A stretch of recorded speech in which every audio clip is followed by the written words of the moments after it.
好，现在说说怎么样选择刀片啊？情人节差不多到了啊，一般的情况下，情人节要送给太太、送给女朋友一些礼物。这是我去年送给我太太的啊，这是用这把锯出来的一个花瓶吧，我们称它为花瓶吧。啊，我就用这个作为一个例子，跟大家说一说怎么样选择刀片，为什么刀片有好处和不好处啊。一种刀片，我过去说过了，一种刀片叫 pin 的意思呢，就是说，这把刀片直的一般刀片，然后它有一个横插，这个呢一般都会夹的比较紧固定的比较紧。这种刀片，这种刀片的好处呢，它一般的刀片比较厚比较大，它可以切割一些比较厚实的木头，就像那个1个英尺1个半英尺的那种木头。如果说你要切一根大木头的话，这种就比较好，它这种比较牢它一般不会切割到一半，因为你用力太大的话，啪一下跳出来了，这不可能这个叫 pin 的。可是 pin 的一个坏处从上面看的话呢，如果这是一个刀片，它有一个横杠在上面，那么这样子的话，它这个直径从上面看那个直径就会比较大，刀片的直径比较大。那直径比较大呢，你要做一些细致的活的话呢，你那个刀呢就放不进去，这个呢就是那个 pin 的你看我有些地方切割的地方要非常小，举个例子说，这个地方就非常小，如果我用 pin 的那个呢，伸不进去，最大的地方我都伸不进去，那么这个地方我就用这个 pin 的那个就无法切割了。那大的地方无所谓，你看大的地方你钻个孔放进去，哗切割一圈，这没问题。小的地方像这种地方，你看一点办法都没有，进都进不进去这就是这个的区别。而这种没有插的，就是那种直直的一条的，没有分叉的，那么你就比较简单的，你看任何地方都可以进去，任何孔都可以进去，不成任何问题这就是 pinless 好处，这叫 pinless，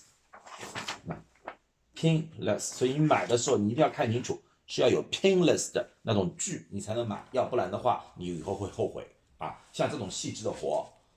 你就做不了了细致活做不了了。我再放进给大家看看这个细致活，我所说的细致活，你看这些地方一些小小的那个切割的空间，一定要用这个才可以进得进去，你看进得进去，而那个 pin 的那个就进不进去了。pin 的那个因为你看它头比较大了，它很难进去，卡在外面了，进不进去了进不进去了，就这个问题问题就在这个地方所以说它各有好处，可是我现在基本上都是用 pinless， 就是没有分叉的那种没有分叉的那种没有分叉的那种呢，当中还有一个区别就是那个铁丝那个锯的直径的那个大小的问题，我一般是用3号或者5号的。3号锯你会买锯，它用几号锯，它上面是3号锯或者5号锯5号锯以外呢，就是说数字越大，那个锯就比较直径就越粗一点，那么那个锯有经用一点。可是呢，有些地方直角转弯的时候举个例子说，像我这样一个直角转弯那种这种弧度的时候你就非常难转弯。这以后我会教你们怎么样做这种转弯怎么样练习这个我会教你们。这个先不会急这个不是你今年，如果现在开始的话，这个不是今年你可以做给你太太的我没这样说过，今年你绝对不可能。可是你明年你绝对可以做，我保证你可以做，只要你按照我的方法去练习，你明年绝对可以做一个这个，我可以一步一步和你们一起做，这个我可以保证你们你又说大话了，那这个东西我已经做了，这个东西我已经做了5年了我一年2年之后我就可以做这个东西了，1年就可以做这个东西了。其实我第一个基本上接近这个就是做的那边毛糙，我以后可以给你看，这个我会慢慢教大家，这个不用急不用急，这个是一个基础的一个东西来的除了这2种刀之外那当然就说了个尺寸了。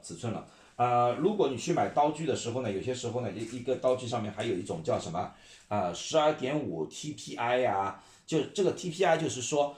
上面有几个尺，每个英尺里面1个英尺里面有几个实，因为它的刀啊，你如果就近看的话，我放大一下，它是这样子的。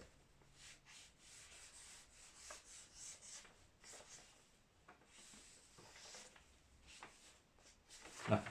刀是这样子的，它就是说这个1个英尺里面，这个到这1个英尺里面有这多少个齿口啊？有多有少啊？越多的它切割出来东西越精细，可是越多的话，你切割的时候有些时候啊也很麻烦，你就觉得那个动作太慢了，动作慢，到底要多少的？一般的情况下，你们到12左右的，12个 teeth per inches 差不多了，12啊，我说10的也可以，10到12都可以，没有多大问题呀。然后呢，你再去选，有些东西叫那个 reverse 啊，ultra reverse 啊，reverse 那种的刀片呢就是这样子的，它是几条是这样子的，然后呢有一条呢它反过来的，它刀口啊，我都也不大会画了的，那这样子的，反过来几个，正个几个，反过来几个，这个有什么好处呢？有些刀朝上，有些刀朝下，有什么好处呢？有些时候呢，做有些工的时候呢，切割用这样切割呢，它表面啊比较光滑一点啊。可是有些时候呢，反而木板会跳啊。这个是每个人的喜欢，你以后过一段时间你就自己知道你喜欢哪一种刀片了，好，这个已经说完了，这种是基本上普通的刀，只是里面有一些特殊的变化。另外呢，有一种刀片我要特殊介绍的，叫 Spiral S P I R A L Spiral 刀呢就是叫旋转的这种刀片呢是很奇怪的，它就是像一根铁丝啊，它四周围这些铁丝就是一边有锯，而那个呢是旋转的，它360度都有锯齿，都有锯口啊。这个刀具有什么好处呢？如果你看到我上一集就知道，这把锯是16 inches 的。如果你到了16 inch 的话，它只有一边刀的话，你转弯无法转弯，一旦无法转弯的话，你就限制你能做多大那个东西的一个范围吧，多大东西一个范围。可是因为它是旋转，它是360度都有那个锯的，所以你就不需要转弯，你就可以直接这样子来。那么相对来说，你的所制造的面积比这个可以大1倍。像这个16 inch 的那个刀具啊，你可以做到大概32 inch 的，甚至于更大的一个作品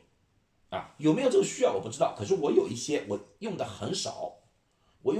因为这种锯，因为它360度啊，拿出来那个切口非常毛糙，可是有些时候我不得不用，因为我有些东西确实要比这个16还要大，我确实，所以我一般都会准备一些在身边。这个到时候你们自己选。所以说你们要去买那个刀片的话，你在那个 Amazon 就可以买了。我比较推荐的一个牌子叫 Fly Dutchman 啊，它这个刀真的很不错，非常非常耐用，那我给你看看这个牌子，就是这个牌子。Fly Dutchman Ultra Reverse 这个是我最常用的，那号数是5号，那这个看得清吧？这是商标啊 ，Ultra Reverse size 是5，这是我最常用的一种，Amazon 上有，可是你一买呢要买6打，就是70多个，可是这个刀片用起来很快，你买着也无所谓。另外一个呢，我用的比较多呢，我说了，我对吧都是有5号的嘛，一般都是有5号的。这是另外一个我用的，也是 Fly Dutchman， 叫 Polar P-O-L-A-R， 也是5号的，这个也是我最常用的。这2种刀片都可以，这样呢我经常是换着用的，你用了之后一段时间之后，因为木材不同，我现在很难和你们说，因为我不知道你们有什么样的 access 做怎么样的木材不同的木材，不同的作品，你需要不同的刀片，所以一般的情况下我是 hold 着这2种有这2种，我一般90%以上的工具那个作品是可以用了然后呢还有一些呢就是用那刚才我就说的那个 Spiral 的那种可以用。好，这就是刀片的选择。下一次呢，我说一说那些，如果你买了这把锯子之后，你需要做一些什么样的变动，让它更适合你使用，或者你要买一些什么辅助的那些工具，使你的作品更加好。好，这下面一个。